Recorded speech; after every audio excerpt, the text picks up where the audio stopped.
नरक के कितने प्रकार हैं? नरक में पापी आत्माओं को कौन कौन सी सजाएं मिलती है? आइए जानते हैं इस वीडियो में। एक दिन गरुड़, जो भगवान विष्णु के दिव्य वाहन और परम भक्त थे, आकाश में विचरण कर रहे थे। उनके मन में सदैव एक प्रश्न उठता था, मृत्यु के बाद आत्माओं का क्या होता है? कौन कौन से कर्मों के आधार पर आत्मा नरक में जाती है और वहां उसे किस प्रकार की सजा मिलती है? इस जिज्ञासा ने उन्हें बेचैन कर दिया। गरुड़ ने सोचा कि इसका उत्तर उन्हें भगवान श्री कृष्ण से ही मिल सकता है। उन्होंने भगवान कृष्ण की ओर उड़ान भरी और उनके सम्मुख जाकर आदरपूर्वक नतमस्तक हुए। गरुड़ ने भगवान कृष्ण से कहा, हे प्रभु, आप समस्त ब्रह्मांड के ज्ञाता हैं। मैं आपके समक्ष एक प्रश्न लेकर आया हूँ। कृपया मुझे बताएं कि मृत्यु के पश्चात पापी आत्माओं को किस प्रकार के नरकों में भेजा जाता है। इन नरकों के नाम क्या हैं और वहां आत्माओं को किस प्रकार की यातनाएं दी जाती हैं? भगवान श्री कृष्ण ने गरुड़ के प्रति करुणा और स्नेह दिखाते हुए कहा, हे गरुड़, तुमने अत्यंत महत्वपूर्ण प्रश्न किया है।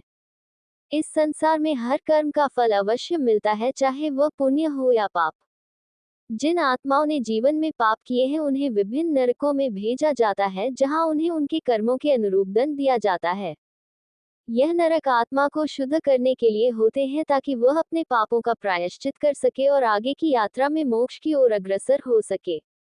भगवान श्री कृष्ण ने कहा, हे पक्षीराज, अब मैं तुम्हें एक एक करके उन सभी नरकों के बारे में बताता हूँ, जहाँ पापियों को उनके कर्मों के अनुसार कष्ट दिया जाता है। ध्यानपूर्वक सुनो, क्योंकि इन नरकों का वर्णन तुम्हें संसार के पापों से सचेत करेगा। भगवान श्री कृष्ण ने कहा, हे पक्षीराज गरुड़, सबसे पहले मैं तुम्हें ररव नरक के बारे में बताता हूँ। यह नरक उन लोगों के लिए है जो लोभ और क्रूरता से दूसरों को कष्ट पहुंचाते हैं। इस नरक में पापियों को भयंकर और विशालकाय सर्पों द्वारा सताया जाता है। सर्प उन्हें बार बार काटते हैं और उनका शरीर विष से जलने लगता है। ये कष्ट पापियों की लोभ और निर्दयता का परिणाम है। वहां की पीड़ा इतनी तीव्र होती है कि पापी आत्माएं सर्पों के डसने से तड़पते हुए अपनी मुक्ति के लिए प्रार्थना करती है, परंतु यमदूत उनकी सुनते नहीं है। श्री कृष्ण ने कहा, हे गरुड़, अब मैं तुम्हें शूकमुख नरक के बारे में बताता हूँ। यह नरक उन लोगों के लिए है जिन्होंने छल कपट और धोखे से अपना जीवन जिया। जो लोग दूसरों को धोखा देकर धन संपत्ति या प्रतिष्ठा हड़प है, वे यहाँ आते हैं। इस नरक में पापियों को उबलते हुए कड़ाहों में डाला जाता है, जहाँ वे जलते रहते हैं। यह उबलता हुआ तरल उनके छलपूर्ण आचरण का प्रतीक है और उन्हें यहाँ अत्यधिक पीड़ा सहनी पड़ती है। श्री कृष्ण ने कहा, हे पक्षीराज, अब तामस नरक के बारे में सुनो। यह नरक उन पापियों के लिए है जिन्होंने अपने ही परिवार और रिश्तेदारों के साथ विश्वासघात किया हो। ऐसे लोग जिन्होंने अपने परिवार के लोगों से धोखे से संपत्ति या अधिकार छीन लिए हो, वे यहाँ आते हैं। इस नरक में पापियों को घने अंधकार में कर रखा जाता है और उन्हें यमदूत लगातार पीटते हैं।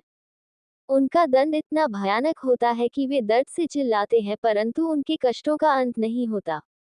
भगवान श्री कृष्ण बोले, ही गरुड़, अब मैं तुम्हें अंधता मिश्र नरक के बारे में बताता हूँ। यह नरक उन लोगों के लिए है जिन्होंने दूसरों के साथ अत्यधिक हिंसा और शोषण किया हो।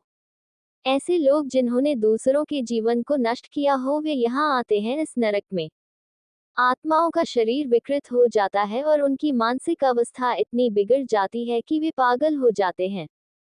यह नरक अत्यधिक अंधकार से भरा हुआ है और यहाँ पीड़ा असीमित होती है। श्री कृष्ण ने कहा, हे पक्षीराज, अब कुंभपाक नरक के बारे में सुनो। यह नरक उन पापियों के लिए है जिन्होंने निर्दोष प्राणियों, विशेषकर पशुओं की हत्या की हो। यहाँ उन्हें उबलते हुए तेल में डालकर सताया जाता है। यह उबलता हुआ तेल उनकी निर्दोष प्राणियों के प्रति की गई हिंसा का परिणाम है। उनके शरीर का प्रत्येक अंग जलता रहता है और यह यातना तब तक चलती रहती है जब तक उनके पाप समाप्त नहीं हो जाते। श्री कृष्ण ने कहा, हे गरुड़, अब कालसूत्र नरक का वर्णन सुनो। यह नरक उन लोगों के लिए है जिन्होंने वृद्धों, दुर्बल और गरीबों की अवहेलना की हो। इस नरक में पापियों को जलते हुए लोहे की चादरों पर चलने के लिए बाध्य किया जाता है। उनकी पीड़ा इतनी प्रबल होती है कि उनके पैर जल जाते हैं और वे कष्ट में चिल्लाते रहते हैं। ये दंड उनके जीवन के दौरान किए गए पापों का फल है। श्री कृष्ण ने कहा, हे गरुड़, अब सक्री नरक का वर्णन सुनो। यह नरक उन लोगों के लिए है जिन्होंने जीवन भर केवल भोग विलास और अत्यधिक भक्षण में लिप्त रहे। यहाँ पापियों को अत्यंत घृणास्पद और सड़े गले भोजन का सेवन करने के लिए विवश किया जाता है। ये दंड उनकी लालच और अत्यधिक भोग लिप्सा का परिणाम है। भगवान श्री कृष्ण ने कहा, है पक्षीराज, अब मैं तुम्हें तप्त सूर्मी नरक के बारे में बताता हूँ। यह नरक उन लोगों के लिए है जिन्होंने अपनी इंद्रियों पर नियंत्रण नहीं रखा और अनैतिक कार्यों में लिप्त रहे। यहाँ पापियों को पिघले हुए लोहे में जलाया जाता है और जलते हुए हथियारों से उनका शरीर दागा जाता है। यह नरक अत्यंत कष्टकारी है और यहाँ की यातना उनके अधर्मपूर्ण कर्मों का परिणाम है। भगवान श्री कृष्ण ने कहा, हे गरुड़, अब वैतरणी नरक का वर्णन सुनो। यह नरक एक भयंकर नदी से भरा है जो रक्त, हड्डियों और मल मूत्र से बहती है। इस नदी में वे पापी तैरते रहते हैं जिन्होंने अपने जीवन में अत्यधिक पाप किए हो। यहाँ उन्हें असहनीय यातनाएं झेलनी पड़ती हैं और उनका कष्ट कभी समाप्त नहीं होता। यह नरक उनकी अशुद्ध सोच और पापपूर्ण कर्मों का दंड है। श्री कृष्ण बोले, हे पक्षीराज, अब मैं तुम्हें महाराव नरक के बारे में बताता हूँ। यह नरक उन लोगों के लिए है जिन्होंने दूसरों की संपत्ति या धन का हरण किया हो। यहाँ उन्हें विशाल जानवरों द्वारा सताया जाता है जो उनके भीतर के लोभ और लालच का प्रतीक होते हैं। वे जानवर पापियों के शरीर को चीरकर उन्हें असहनीय पीड़ा देते हैं। भगवान श्री कृष्ण ने कहा, हे गरुड़, अब मैं तुम्हें अवच नरक के बारे में बताता हूँ। यह नरक सबसे भयंकर नरकों में से एक है जहाँ उन पापियों को भेजा जाता है जिन्होंने निर्दोष लोगों की हत्या की हो। यहाँ आत्माओं को निरंतर पीड़ा दी जाती है और उनका कष्ट कभी समाप्त नहीं होता। भगवान श्री कृष्ण बोले, हे पक्षीराज, अब मैं तुम्हें अतिशत नामक नरक के बारे में बताता हूँ। यह नरक स्वभाव से अत्यंत शीतल है और इसका विस्तार महाररव नरक के समान बहुत लंबा है। यहाँ गहन अंधकार व्याप्त रहता है और पापियों को असह्य ठंड सहनी पड़ती है। यमदूत इन पापियों को यहाँ बांध देते हैं और वे एक दूसरे का आलिंगन कर ठंड से बचने की कोशिश करते हैं। उनके दांत ठंड के कारण कटकटाते हैं और उनका पूरा शरीर ठंड से कांपने लगता है। इस नरक में पापियों को भूख और प्यास भी बहुत अधिक सताती है, लेकिन उनकी पीड़ा का कोई अंत नहीं होता। यहाँ की ठंडी हवाएं इतनी कठोर होती हैं कि वे शरीर की हड्डियों को तोड़ देती हैं। यहाँ के प्राणी भूख से त्रस्त होकर अपनी गली हुई हड्डियों, मज्जा और रक्त को खाने के लिए मजबूर हो जाते हैं। यह नरक पापियों के लिए अत्यंत कष्टदायक है। भगवान श्री कृष्ण ने कहा, हे पक्षीराज गरुड़, अब मैं तुम्हें निकेतन नरक के बारे में बताता हूँ। यहाँ पापियों को लगातार घूमने वाले कुम्हार के चक्र के समान चक्रों पर खड़ा करके यातना दी जाती है। यमदूत उनके शरीर को काल सूत्र से छेद हैं और उनका पूरा शरीर सैकड़ों भागों में टूट जाता है, फिर भी पापियों की मृत्यु नहीं होती और उनके अंग पुनः जुड़ जाते हैं। इस प्रकार यह कष्ट हजारों वर्षों तक चलता रहता है और जब उनके सारे पाप समाप्त हो जाते हैं तब कहीं जाकर उन्हें इस नरक से मुक्ति मिलती है। भगवान श्री कृष्ण ने कहा, हे पक्षीराज, अब मैं तुम्हें अपती नरक के बारे में बताता हूँ। यह नरक उन पापियों के लिए है जो असंख्य पाप करते हैं। यहाँ पापियों को एक विशाल चक्र से बांधकर घुमाया जाता है और उनका शरीर निरंतर जलता रहता है।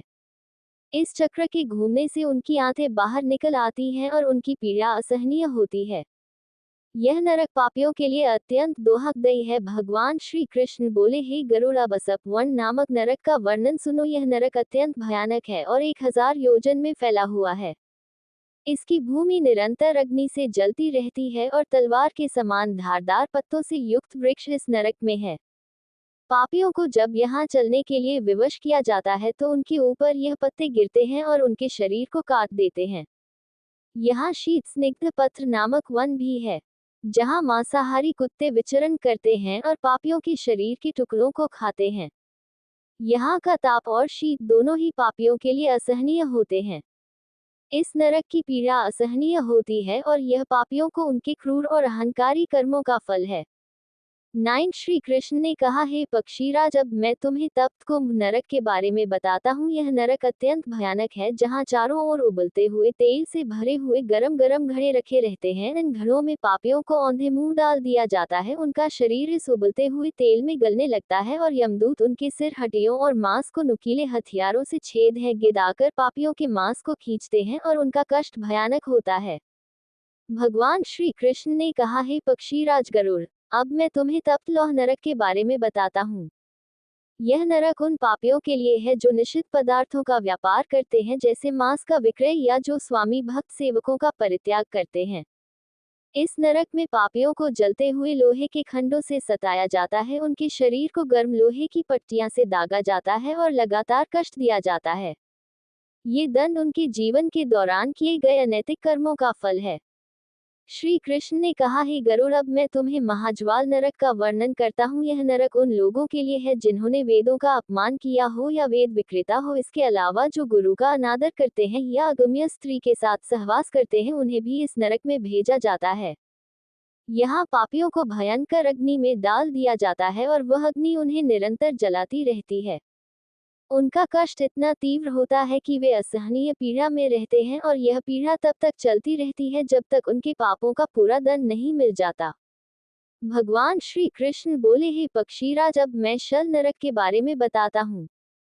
यह नरक उन लोगों के लिए है जिन्होंने अपने गुरु का अपमान किया हो, गुरु के प्रति घृणा या विद्रोह का भाव रखा हो, या जिन्होंने शब्दों से गुरु पर प्रहार किया हो। इस नरक में पापियों को असहनीय मानसिक और शारीरिक यातनाएं दी जाती हैं। उनका शरीर छिन्न भिन्न हो जाता है और पुनः जुड़ जाता है, फिर उन्हें दोबारा यातना दी जाती है। भगवान श्री कृष्ण ने कहा, हे गरुड़, अब मैं तुम्हें विमोह नरक के बारे में बताता हूँ। यह नरक उन पापियों के लिए है जो अपनी वीरता का अनुचित प्रदर्शन करते हैं और दूसरों को कष्ट पहुंचाते हैं। यहाँ पापियों को मस्तिष्क से लेकर पैर तक लगातार कष्ट दिया जाता है, उनका मस्तिष्क विकृत हो जाता है और वे मानसिक यातना का अनुभव करते हैं। श्री कृष्ण ने कहा, हे पक्षीराज, अब मैं कृमि भक्ष नरक का वर्णन करता हूँ। यह नरक उन पापियों के लिए है जिन्होंने दूसरों का अहित किया हो। यहाँ पापियों को कीड़ों द्वारा लगातार सताया जाता है और उनके शरीर को ये कीड़े खा जाते हैं। यह नरक अत्यंत कष्टदायक होता है और यहाँ का दंड कभी समाप्त नहीं होता। भगवान श्री कृष्ण बोले, हे गरुड़, अब सुनो लाला भक्ष नरक के बारे में। यह नरक उन पापियों के लिए है जिन्होंने देवताओं, ब्राह्मणों और पवित्र आत्माओं का अनादर किया हो। इस नरक में पापियों को लाला भक्ष नामक भयंकर दानव द्वारा सताया जाता है। वे उनकी हड्डियों और रक्त को चूसते हैं और पापियों की पीड़ा बढ़ती जाती है। श्री कृष्ण ने कहा, हे गरुड़, अब मैं विसंजी की संपत्ति का हरण किया हो, जो दूसरों के बाग बगीचों में आग लगा या उनके परिश्रम को नष्ट करते हैं। इस नरक में पापियों को जलते हुए पदार्थों में डाल दिया जाता है और वे लगातार जलते रहते हैं। यह नरक पापियों को उनके अपहरण और नष्ट किए गए कर्मों के लिए दंडित करता है। भगवान श्री कृष्ण बोले, हे गरुड़, अब सुनो अधशर नरक के बारे में। यह नरक उन लोगों के लिए है जो असत पात्रों से दान लेते हैं या असत कार्यों के माध्यम से जीविकोपार्जन करते हैं। इस नरक में पापियों को सिर के बल लटका दिया जाता है और उनका शरीर निरंतर कष्ट में रहता है। उनकी यातनाएं तब तक चलती हैं जब तक उनके पापों का पूरा दंड नहीं मिल जाता। श्री कृष्ण ने कहा, हे पक्षीराज, अब मैं पूरी वह नरक के बारे में बताता हूँ। यह नरक उन पापियों के लिए है जो मांस, मदिरा और अन्य निषिद्ध पदार्थों का व्यापार करते हैं। यहाँ पापियों को अत्यधिक घृणास्पद और सड़े हुए पदार्थ खाने के लिए विवश किया जाता है। यह नरक उनके द्वारा किए गए अत्यधिक अनैतिक व्यापार का परिणाम है। भगवान श्री कृष्ण ने कहा, हे गरुड़, अब मैं रुद्र नरक का वर्णन करता हूँ। यह नरक उन पापियों के लिए है जिन्होंने निर्दोष प्राणियों को मारा हो, विशेषकर जो पशुओं के हत्यारे हैं। इस नरक में पापियों को खून के तालाब में डुबो दिया जाता है और उनकी आत्माएं इस घृणित दंड को सहती हैं। ये दंड उनके द्वारा जीवन में किए गए रक्तपात और हिंसा का फल है। भगवान श्री कृष्ण बोले, हे पक्षीराज, अब सुनो विदभुज नरक के बारे में। यह नरक उन पापियों के लिए है जिन्होंने छल कपट से दूसरों को विष दिया हो या धोखे से किसी को मारने का प्रयास किया हो। इस नरक में पापियों को असहनीय घृणा के साथ सड़ते हुए मल और गंदगी को खाने के लिए विवश किया जाता है। यह उनके छल कपट और हत्या के प्रयास का दंड है। श्री कृष्ण ने कहा, हे गरुड़, अब सुनो मूत्र सजक नरक के बारे में। यह नरक उन लोगों के लिए है जिन्होंने अपने जीवन में अपवित्र और क्रोधित व्यवहार किया हो।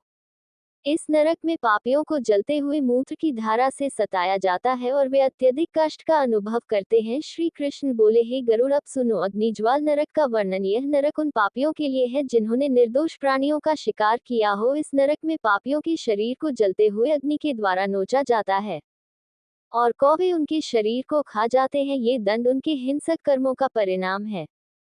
इस प्रकार भगवान श्री कृष्ण ने गरुड़ जी को सभी ऋकों का विस्तार से वर्णन किया। गरुड़ जी ने अत्यंत भावुकता और श्रद्धा से भगवान श्री कृष्ण को प्रणाम किया और इस ज्ञान को आत्मसात किया। तो दोस्तों, इस प्रकार से भगवान श्री कृष्ण ने गरुड़ जी को अनेक नरकों का वर्णन किया है। दोस्तों, आपको जानकारी कैसी लगी कमेंट करके जरूर बताएगा। जानकारी अच्छी लगी हो तो वीडियो को लाइक शेयर पर आध्यात्मिक कथाएं चैनल को सब्सक्राइब कीजिएगा। वीडियो कॉल तक देखने के लिए धन्यवाद।